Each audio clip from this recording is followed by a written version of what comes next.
Για μεγάλο χρονικό διάστημα, ως άτομο εγώ, παρακολουθούσα πάρα πολλά σεμινάρια, έχω διαβάσει πολλά βιβλία που έχουν να κάνουν με την εξέλιξή μας, την προσωπική μας ανάπτυξη και όλα αυτά τα οποία όλη αυτή τη γνώση που ευτυχώς τα τελευταία χρόνια έχει αρχίσει να μοιράζεται με τον κόσμο.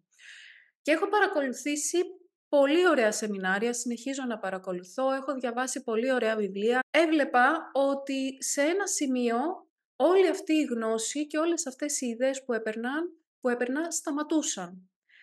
Κάτι έλειπε στο να γίνει αυτή η εφαρμογή της γνώσης που παίρνουμε μέσα στην καθημερινότητα. Άρα έφτανα μέχρι ένα σημείο και μετά κάπου θα χανόμουνα μέσα στην καθημερινότητα, κάτι δεν θα λειτουργούσε, ερχόντουσαν πράγματα τα οποία με πηγαίνανε πίσω. Μια έκφραση που έχω συναντήσει και μ' αρέσει πολύ, ότι όταν το ένα δάχτυλο δείχνει προς τα έξω, υπάρχουν άλλα 3 που κοιτάζουν προς τα μέσα. Αφού βρίσκεται λοιπόν η ευθύνη σε εμένα, δεν είναι ότι χρειάζεται να με κατηγορήσω και να πω ότι «Α, κάνεις κάτι λάθος, πάλι δεν προχωράς σωστά, τίποτα δεν θα καταφέρεις» και όλο αυτό όλος αυτός ο ηρμός καταστροφικών σκέψεων που γίνεται στο μυαλό μας. Χρειάζεται απλά να με παρατηρήσω, να δω πού κολλάω, πού σταματάω και εκεί που βλέπω ότι κολλάω και σταματάω, να βρω τη λύση για να πάω ένα βήμα πιο πέρα. Και μετά ένα βήμα πιο πέρα και καθώς κάνω βηματάκια βηματάκια, αν τα απλώσω όλα αυτά τα βήματα σε ένα χρόνο, θα δω ότι θα φτάσω πολύ πιο μακριά από ότι στην πιθανότητα που θα πάρω όλη αυτή τη γνώση, θα αρχίσω να την εφαρμόζω χωρίς δεύτερη σκέψη και θα φτάνω μέχρι ένα σημείο.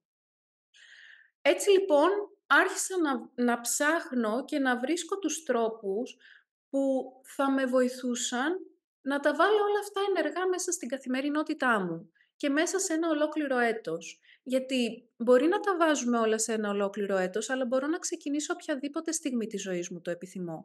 Απλά μου αρέσει να το βάζω σε ένα ημερολογιακό έτος, γιατί το κάνει ευκολότερο για το μυαλό. Είναι αυτό που λέμε πως ό,τι μετράτε μπορεί να βελτιωθεί.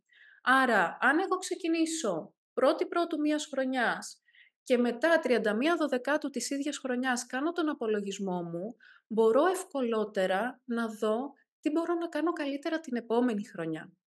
Και η εμπειρία δείχνει πως όταν μπω μέσα σε αυτή τη λογική, μετά δεν υπάρχει περιορισμός. Υπάρχουν πράγματα τα οποία θα αφήσω πίσω γιατί δεν είναι τόσο σημαντικά για εμένα. Υπάρχουν πράγματα που μπορεί να κολλήσουν γιατί δεν ευθύνονται μόνο σε εμένα. Είναι δηλαδή μια συλλογική προσπάθεια. Αλλά στη δική μου προσωπική εξέλιξη δεν υπάρχει πλέον περιορισμός.